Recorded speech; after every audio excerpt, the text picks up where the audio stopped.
When will interest rates go down? The question on everyone's mind, from home buyers and business owners to investors and economists, is when will the interest rates go down? Well, the answer isn't just a matter of curiosity. It has real-world implication for millions of people. Today, we're diving deep into this complex and crucial economic issue. Welcome back to the channel, folks. It's Dave Seymour here, and we're about to tackle one of the most pressing questions in finance and economics. When can we expect interest rates to go down? Please. Before we can predict the future, we need to understand why they're where they are right now. So let's start by breaking down what's been happening with interest rates and, more importantly, why. At the most basic level, interest rates are the cost of borrowing money. Now, when you take out a loan, whether it's a mortgage or a car loan, credit card, you're not just paying back what you borrowed, you're also paying interest, essentially a fee for the privilege of using someone else's money. But who sets these rates? While individual banks and lenders set their own specific rates, they're all influenced by a benchmark known as the federal funds rate. And this is the rate at which banks lend money to each other overnight, and it's set by the Federal Reserve, America's central bank. The Fed uses this rate as a tool to manage the economy. Now, when it wants to stimulate economic growth, it lowers the rate, making it cheaper to borrow money. When it wants to slow down the economy and combat inflation, it raises the rate. And this brings us to our current situation. Over the past 2 years, we've seen a dramatic shift in interest rates. After nearly a decade of historically low rates, the Federal Reserve began aggressively raising rates in 2021. This was in response to surging inflation,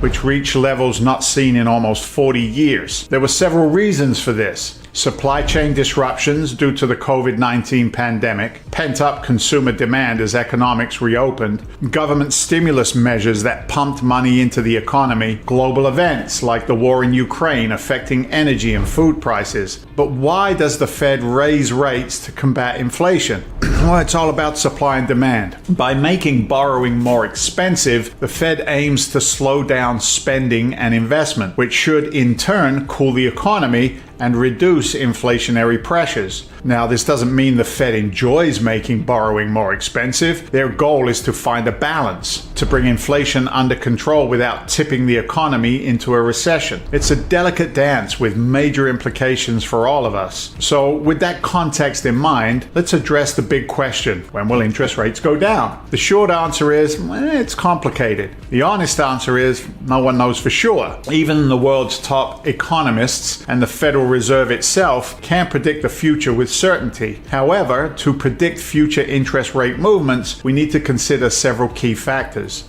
inflation trends, economic growth, labor market conditions, global economic factors, Federal Reserve policy. So let's take a look at each of these. Inflation trends. Inflation is perhaps the most crucial factor in determining the future path of interest rates. The Federal Reserve has set a target inflation rate of 2% over the long term. When inflation is significantly above this target, as it has been recently, the Fed is likely to keep interest rates higher.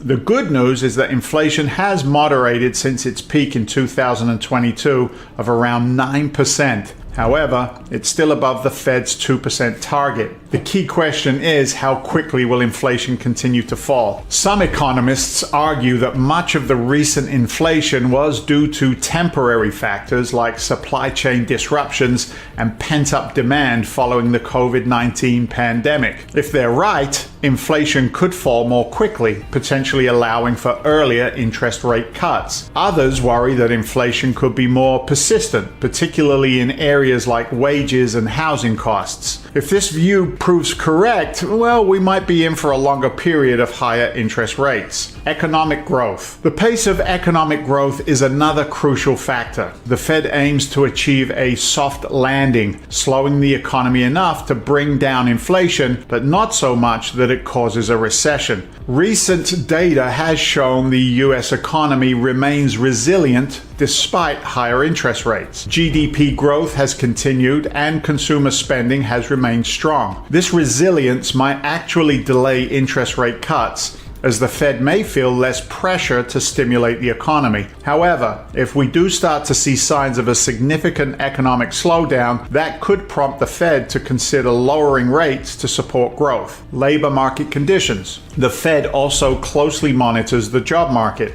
A strong job market can contribute to inflation, particularly through wage growth. So far, the U.S. job market has remained robust with unemployment near historic lows. This strength gives the Fed more leeway to keep rates higher for longer. However, if we do start to see a significant uptick in unemployment or a slowdown in wage growth, that could put pressure on the Fed to lower rates. Global economic factors. While the Fed focuses primarily on domestic economic conditions, global factors can also play a role. Economic slowdowns in major economies like China or Europe could impact U.S. growth and inflation, potentially influencing the Fed's interest rate decisions. Similarly, geopolitical events that affect global trade or energy prices could shift the inflation outlook. Federal Reserve policy. Finally, we need to consider the Fed's own policy stance and communications. The Fed provides regular updates on its economic projections and policy intentions. In recent communications, Fed officials have emphasized their commitment to bringing inflation down to their 2% target. They've indicated that they expect to keep rates higher for longer to ensure inflation is truly under control. However, the Fed also stresses that it is data dependent, meaning it will adjust its policy based on incoming economic information. This leaves the door open for earlier rate cuts if inflation falls more quickly than expected or if the economy shows signs of significant weakening. So after considering all these factors, what can we say about when interest rates might go down? While it's impossible to predict with certainty, we can make some educated guesses based on current conditions and historical patterns. Many economists and market participants are currently expecting the Fed to begin lowering rates sometime in 2024. This view is based on projections that inflation will continue to moderate and that the cumulative effects of the rate hikes we've already seen will start to slow economic growth. However, it's important to note that these are just projections. At the time of this recording, the Fed is actually meeting today, and the signaling is that we will see a 25 bip or a quarter point reduction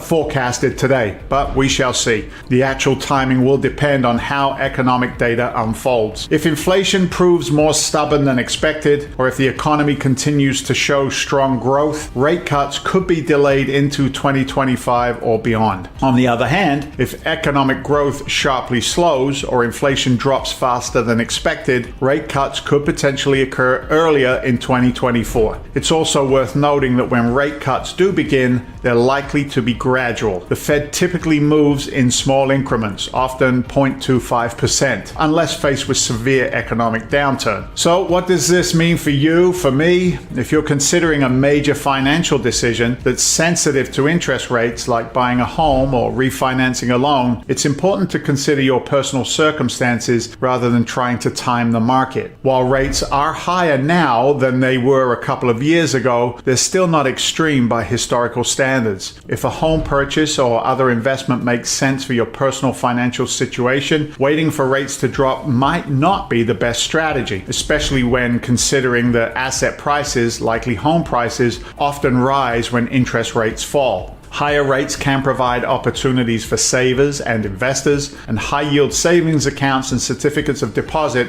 are offering their best rates in years. But keep in mind that when these rates eventually do fall, these yields will likely decrease as well. The path of interest rates is never certain. It depends on a complex interplay of economic factors, many of which are difficult to predict. While we can make educated guesses based on current trends and historical patterns, it's always important to be prepared for different scenarios. We can confidently say that the Fed will continue to monitor economic data closely and adjust its policy as needed to support its dual mandate of price stability and maximum employment. As the economic landscape evolves, so too will the outlook for interest rates. But I would love to hear from you. How are you currently affected by interest rates in your life and in your financial decisions? What's your prediction for when rates will start to come down? Leave a comment below and let us know your thoughts. If you found this video helpful, please give it a thumbs up and subscribe to our channel for more insights on economics and personal finance.